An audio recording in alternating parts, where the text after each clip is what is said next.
Actuel Media jabarani flebaro maliko no ani maliko kan amunu sogole manan wakati na an folun tanume obela jeli ama fa bismillah bonjour Actuel Media kenakan bonjour Actuel Media e jam kan mimi talike rubrique damadaman kan no do événement du jour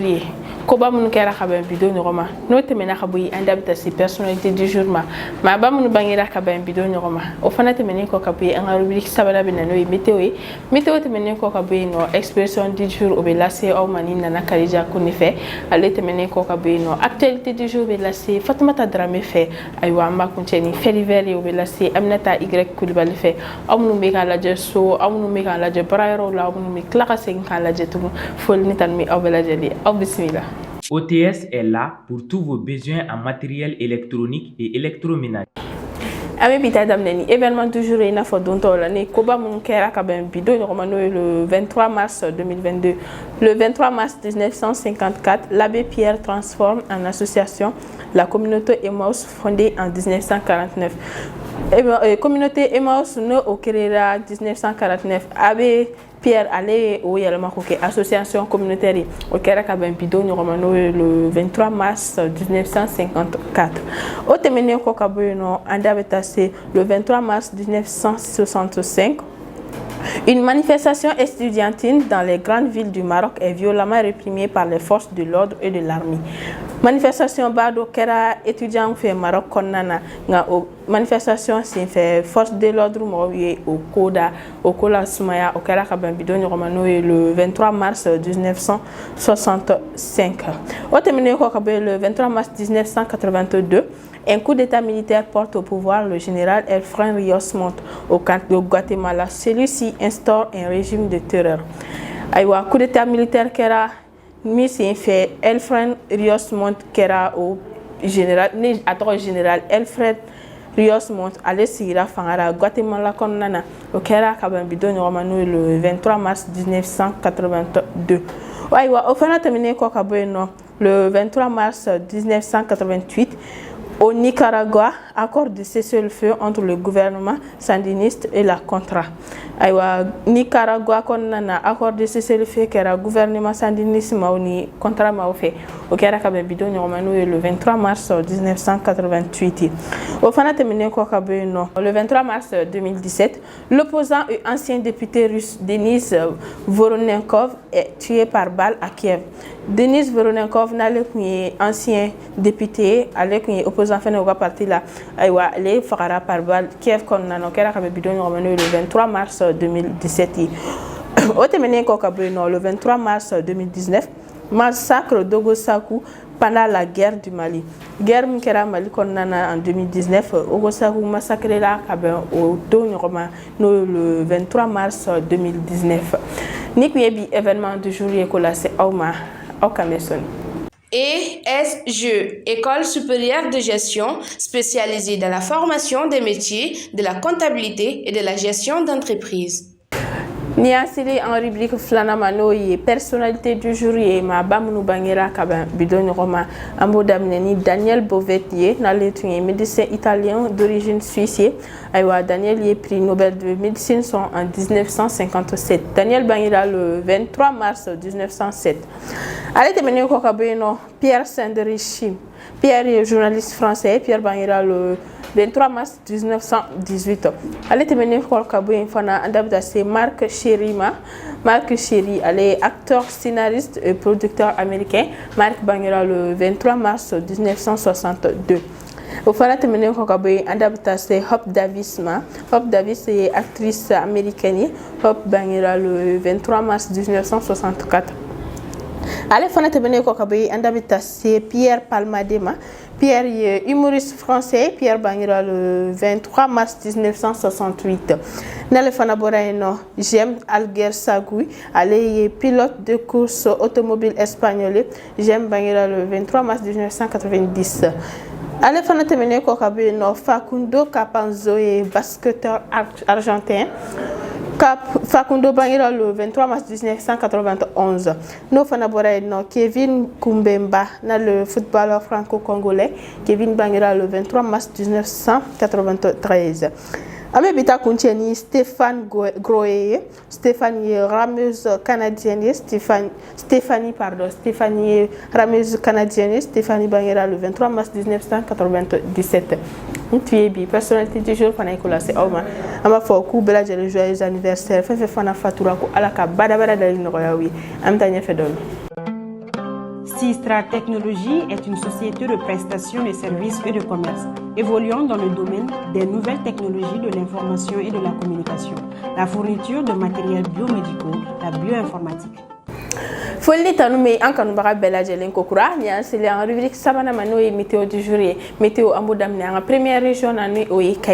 kayibi ama jatemne kle fanga be boya degré be boya ni ba o ta degré binani ani sabala nambora kayi kulukoro degré boya ne meta degré binani na aywa sikaso konnana ani segu kle degré boyani ba oye bisaba ani shekiye nambora segu ameta mopti aba jatemne kle fanga be boyani doni kata se degré binani ani flama nambora mopti Tombouctou ani gawo kle fanga boyani ba degré binani aywa kidal konnana kle fanga be boyani kata se binani ani flama menaka kle fanga boyani degré binani flafanaye tesalit ameta abe jikiye doni kata se degré bisaba ani wolon flama Bamako ana lamini kle fanga boyani baye degré binani ani flay funteni baraka be boyan kosobe aywa bi kle boraka ben Bamako ana lamina 6h34 minutes kle be bi à 18h43 minutes ni qui bi météo écola c'est Auma Akameson. OTS est là pour tous vos besoins en matériel électronique et électroménager. Folli tanmi akan bagabela jede ini anseli en rubrique expression du jour ma expression du jour la sina kadja koni fe ay kenesro khaba on mi fulla sama nana kadja en sakoma Sira ça va ko bi togodi côté chocolat alhamdulillah kan mena bi yela ay kan fité ko kay ko so doni aywa ala ko kay ñeta kay amida que ce soit continuel awo na la so c'est la folie que je me bolo ko la si en flel baro man wakati nani bi expression je me ko la sama aywa sira yon nga flel baro fo aka kanki yera fo ko sobe donc fo bi bay yera tay no te na ngabo ama flel baro chema nim so ma bela je defo mali ko no mali ko ka fo aussi gero la ñoo de finira ni amé ñogona émission ke la té mo de bi bolo mo mi ga fo comment me partage ke waaw te sira ke ga bi ba do mi alna fi feke usara te soro ambolo ka donc sira ma fu ñana ko ubisimla bonjour actuel media plateau ka kren ni yala rubrique et ce sont du jour aywa ojara aywa sira ni ga jey mi la do nga et ce sont du jour bah cité dinga bi et ce sont du jour follow au de dire un secret à une personne indigne c'est comme porter du bleu dans un sac qui fuit. C'est comme porter du blé dans un sac qui fuit. Ah, au bébé boy de faire ça là. Ah mais tiens yo. Hein? Oui tiens. Au connait on va faire moi bien connu. C'est comme si il est fait ni on y est fait alkama te blé. Odo. Oui alkama ke boro et si c'est c'est comme si ni est fait femme moi. Et à femme moi damasi. Ayo ya be kuma la. Baro kada su atiga mo ibara docteur na figere mais tellement que baro yere de kadu be kuma ko jugo. Ha? Wi ga kuma la bo kwa. Baro mana jadoro ya fa to gom nan ngi def men fa. Do yere de bité de nature quoi. Ni baro jara doro kuma la bo mais mo do ta fa wo fo karsa na figi atew. Ni baro jara ni mais ha. Ne be fega ni do tem. Oh. Como é que se yoro ni ko na figi ate. Ko baro jara na ni ko yi. Ah. Bien sûr aïe ne be ka jere fiyana c'est-à-dire que il y a tika kuma fo do yena ka kla ta me yoro dola ka fo ko atigi na fiya ki ka soro na fiya ke fa OK but chama te na fiyere ka baro chama chugu c'est ne yoro fa ne be ki kuma so jira do fa don na soro e do maka do de ba ke kuma ibe ga tigi ibe ga yoro ah ne be kuma kala ba do bon na fi bata sanga kuma de kara ko juga dal adal te se asigna asig tro fa kuma pero kire do donc anga jete mi na fa go o tigi be kuma fe me fo amada wonna fi ga khamba akoni a fote ko parce que baro jara oh nan le baro kale jugo ni muna te baro temporiser ate baro sumaya oh am no fa ça na yo fa na to baro sumaya ato baro junga sumaya parce que na nyakara comme ta sumaya to ni ta sumaya na nyakara doro yoro abe bo e ko do nyaka ga daga mo jona daga mo juna maro daga le bisa shishi ka sama mama o fana beke obeke daga shishi limai donc ni be kuma na be ko ya fa na ko na ti be kuma kuma tunga sumaya o akatuka erekilke ko la donc parce que ni réfléchir ka ta ko fe doni atigi be se ka absega maîtriser solo kana na attaque ta li ko na mana ko de donc anga fulu be o mo o tikla mo yeni yoro la na ko de tala de ko be o na fiyate e le girena ko donc en gros parce qu'à un moment donné donc nous avons fait son plan là-bas au décours regagner c'est pénat regagner c'est pénat aywa il faut ne faut le kanyo la de non pas ma retrouver doni ah mais il regagner quoi il gagne on doit regagner mo dogi classe on a faut que il gagne vous place eh casse arrête au place là encore à place là aywa encore te doit retourner à son domicile retourner à son foyer ça te rappelle de quoi quand on dit à une femme retourner quand on dit à une femme qu'elle est retournée dans son foyer, ça te rappelle de quoi? Aïe, que l'on a dit que tu aïe, il t'a soro. A tigi kun tagara foli la de la mena ko jugu donc wa ko foli de se ga dia fuga ay ali shira fi ali tara foli la fi ako soro ga ni shira ndugu jira bu sa fa ko tun da ton foyer sharia la ne tara foli la ko fi ako suga janto to ni foli do ro ko do ni dugu ko te ay ni dugu ko te ni tara foli ma ga shi ma ga shira ni e che ko e ga shi e be mu che exemple ça e be bo ba ko fe e foli la se bi woro c'est venu on a terre exemple do me ga kuma nan c'est ça il faut la ro jaba c'est ba ko fe c'est venu on ko su do ah ne ga na be ba ko clean nan kam mo yoro ka jansa an yoro jamjam ibi yoro jamjam ni ta quoi mo e kan mo do bon yoro jamjam o lui par exemple ça e we kati e fula titi bula ça fait c'est ça mais ni tara folla kati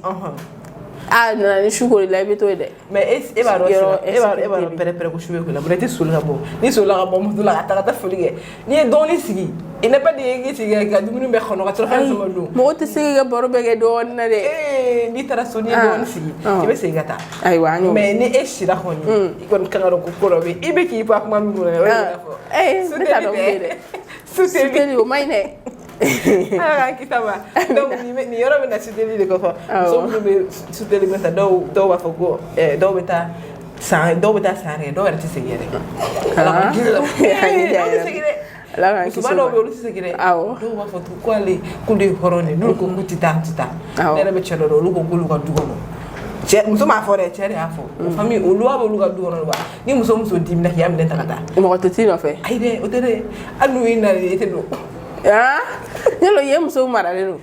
olu to ko dai akora wage o kan du chama mara de am no la da aussi ani fani banani parce que ni dimna na ni ko kera ba kuma nya fore ga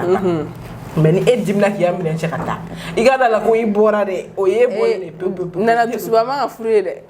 o ko ni do de ay lu ka du yoni gata lo be fure de to su fara le bawo de kan ta respecter beta so to su fara le bawo de kan du su wona aywa o ni plere donc ni yoro la ka fo muso bela je na ko suteli may mais comme wa futo na ko ala e fruda ay fru safana da ni ala e mun latike mo ti so go ban mais awon shigala inte iga bo fru la ka soro ama gelea donc ama fon afel bawo ye ko ni expression nazra quand c'est les akonchero la kame gera to kana ko sabe o folo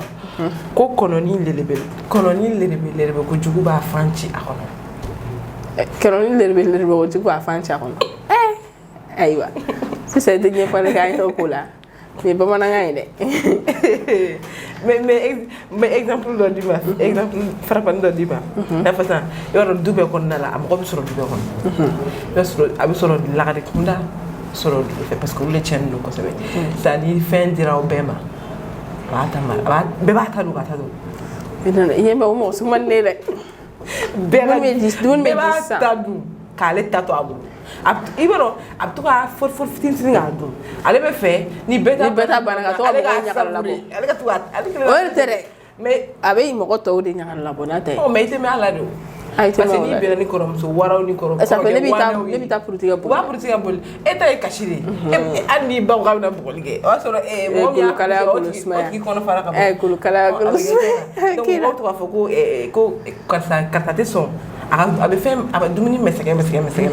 donc u b'a fɔ ko kɔnɔni lere bɛ bolo o bɛ jugu ko b'a fan ci a kɔnɔ donc i ye dumuni lɔgɔbɛ i ma sɔn k'a dun dɔw nana minɛ i bolo ka taa n'a ye n'i tun y'a dun au moins a vitamine tun bɛ to i golo la mais e ma sɔn k'a dun tɔw nɔfɛ e y'i sigi nasabaya la o ma ɲi dɛ donc o ye solution ye solution laban ani bamanankan filanan ko n'i y'a ye a bɛ fɔ ko fiyentɔ hakili ka di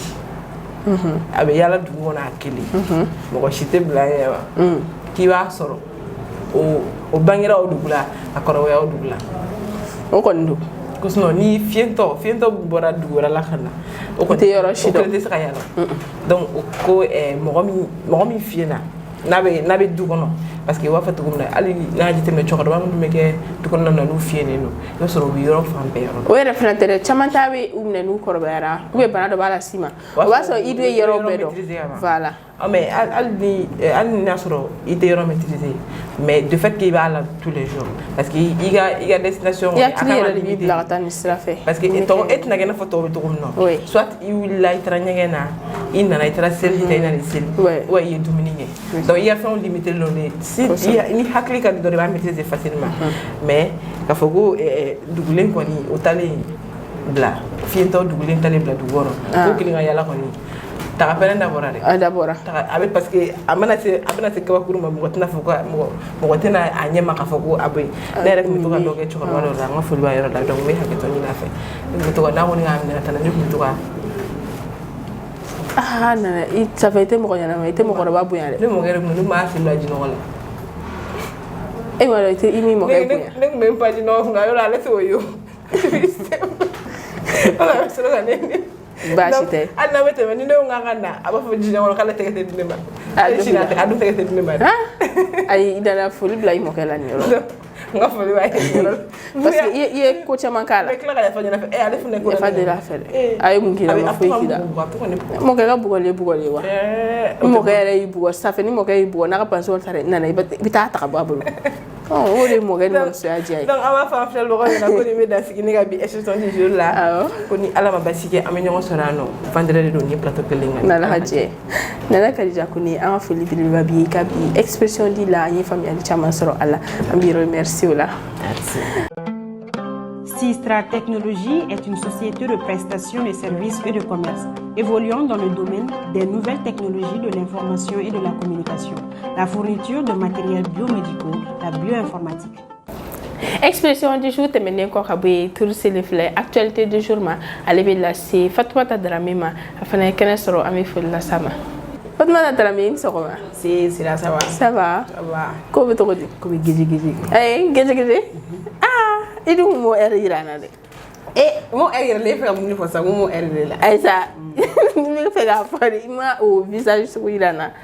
ko dun bɛ geji o foyi tɛ yen nɔ ayiwa baasi tɛ a bɛ Fatumata folikan jumɛn b'i bolo k'o lase an ma ni bi actualité jumɛn bɛ k'o lase an ma ok Sira o diyara n ye kosɛbɛ tani n ka filɛbagaw kun b'i yɛrɛ fo dante foli min na e tɛmɛnen kɔfɛ ka bɔ yen ma filɛbagaw bɛɛ lajɛlen fo olu min y'a choisi parmi tant d'autres olu min b'an ka émission partager ka aimer ka kɛrɛw kɛ belebele ne fana na b'a fɔ cogo min na ɲɛ bɛ émission ye bi sɔrɔ parce que an fana dalen b'a la mɛ w'an bolo mɔgɔ ma su n'u sɔgɔlen Aïssa Kuku sɔgɔlen tɔ anw na oui ok o diyara n ye donc i bɛ se k'i da don actualité la nin wagati in na ok Sira n bɛ da don actualité la bi ka lase an filɛbagaw bɛɛ lajɛlen ma actualité fɔlɔ page noire don mais a kan ka to kɔfɛ de wa i ko kɔrɔla bɛ kɛ cogo min na mais bi ta an bɛ bi actualité fɔlɔ page noire la ayiwa Sira fɛn min ye Sumeli Bubey Mayiga ye n'ale kun ye premier ministre ye sous le règne d'Ibeka ale y'ale ka kalifa minɛ a la kunna sini an kɔrɔ clinique Pasteur la hakilina jiginna a tun minɛna août en mois d'août dernier. Donc, il était accusé de faux, usage de faux et favoritisme. Donc, dans le cadre d'une enquête, de l'achat d'équipements militaires et sur l'accusation d'un avion présidentiel. a fɔra k'a da tun b'o la donc à l'époque il était ministre de la défense donc o hukumu kɔnɔna na a interpellé la oui kabini utu wagati donc ala nana lajarabi bani dɔ la décembre wagati u y'a a bila ka taa clinique la clinique Pasteur la donc marsi kalo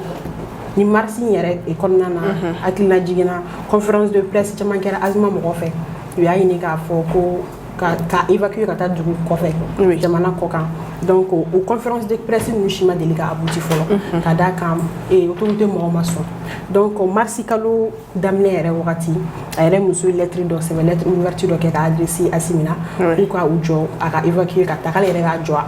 a responsabilité bɛɛ kɔrɔ k'ale bɛ mɔgɔ d'a kan walasa a ka taa furakɛli la donc o bɛɛ la u ma sɔn donc ala nana a ka kalifa minɛ a la lundi don dans l'après-midi kuna sini encore donc kira actuel media bɛ tɔgɔ la n'a fɔ ala ka barabara da nɔgɔya a ye amina yarabi ala ka silamɛ su bɛɛ lajɛlen lafiya ala ka saya k'a ma lafiya donc o kɔfɛ n'atɔ dɔn enquête tɔ bɛna kɛ cogo min na ayiwa parce que n'i y'a ta k'a lajɛ e ko a filɛ ka fatu nin cogoya la nka a bɛ n'a fɔ enquête ma abouti parce que a minɛna kun min kama a ma jugé donc a minɛna kun min kama o tɛna se ka dɔn bilen ni ye tiɲɛ b'a la ou bien ni tiɲɛ t'a la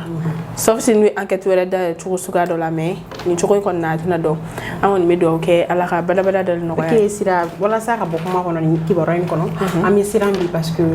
an y'a yira k'a fɔ Azuma mɔgɔw kun ye conférence de presse caman kɛ a ma abouti a ka famille mɔgɔ fana ye plus précisément muso ye lettre kɛ o ma abouti an b'an yɛrɛ ɲininka an bɛ dugawu de kɛ sa ala k'u bɛɛ lajɛlen bɛɛ kelen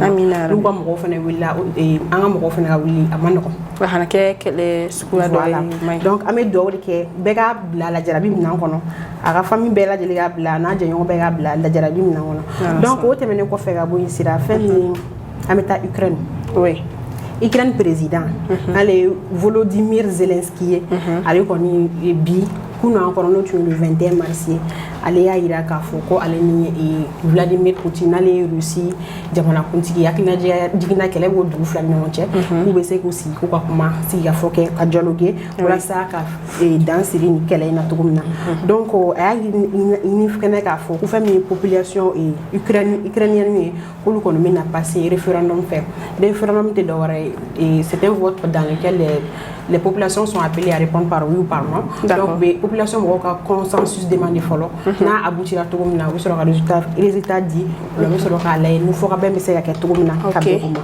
donc siraw tɛmɛnen kɔfɛ ka bɔ yen a ma kan Ukraine kun ka na an ka jamana kunnafoniya ɲɛ mais komi classement ko don donc fɛn min ye an ka président Assimi Goïta ye ale kun taara Kucala hakilina jiginna ko Mali kɛra premier producteur de coton ye oui o kɛra ayiwa o hukumu kɔnɔna na o ye foli belebeleba ye o yɛrɛ kunkɔrɔta koba ye ale bolo donc na an malidenw bɛɛ lajɛlen bolo o hukumu kɔnɔna na ni acteur de la filière de coton mɔgɔw olu bɛɛ jɛra ka taa ko in na ɲɛnamaya kosɛbɛ k'a yiriwa nisɔndiya yira kosɛbɛ parce que k'a fɔ k'i kɛra premier producteur de coton kuna wolo ko don kosɛbɛ kosɛbɛ surtout Mali bɛ ko min kɔnɔ bi donc siraw tɛmɛnen kɔfɛ ka bɔ yen an bɛ bi actualité kuncɛ ni sunkalo bɛ ka se o ye tiɲɛ a tɔ ma jan tuguni a tɔ ma jan dɛ ayiwa salon an sunna ayiwa sira donc o hukumu kɔnɔna la sa sunkalo bɛ ka se donc o fɛn min ye ayiwa an ka denrée de première nécessité ninnu olu bɛ ka mɔgɔw jɔrɔ kosɛbɛ ka d'a kan caman bɛ fɛ ka fara a kan fɛn min ye ayiwa population Sikaso ka population maaw olu kɔni bɛ ka a ɲini de ala ka ko nɔgɔya parce que an jigi dɔlen don k'olu fana ta ka nɔgɔ n'olu ta gɛlɛyara a bɛ kɛ cogo di donc an bɛ dugawu de kɛ sa ala ka sunkalo ɲuman se ala k'a kuncɛ hɛrɛ la amina yarabi nka est-ce que e bɛna sun sira ne bɛ sun sira ne sunna koyi sala ye tile joli sun sira fɛn min ye n'i m'a da fɔ n b'a fɔ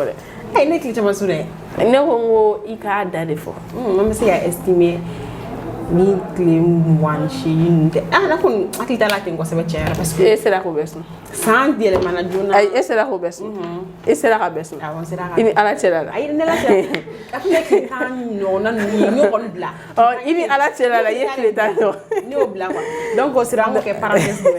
ni ala ma bashika na mnyo sora na juma do na la ka je oui wallahi kamula aywa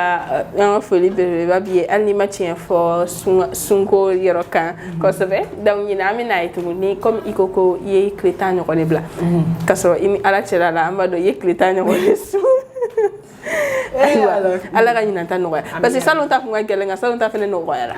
donc nyina ta ifute ni me kana barka mi ame do awde ke ala ka no ya bela jele ala ka do vraiment sinon mais donc folie de la vie et actualité de la vie merci bien merci Pour tous vos besoins en librairie, papeterie, matériel informatique, appareils électroniques et divers, rendez-vous chez Acadé Informatique.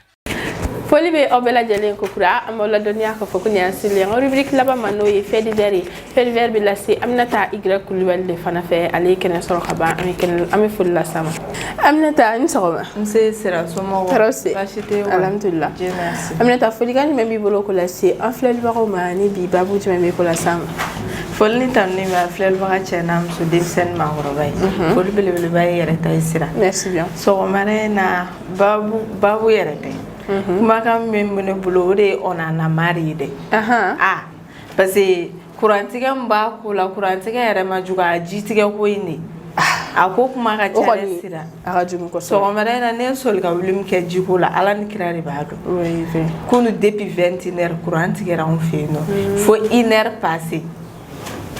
Nesigime terasi. aka jumu ore la mo ko chama mi shikerema ni wakati na Anga yoro inkena mashi o manogori.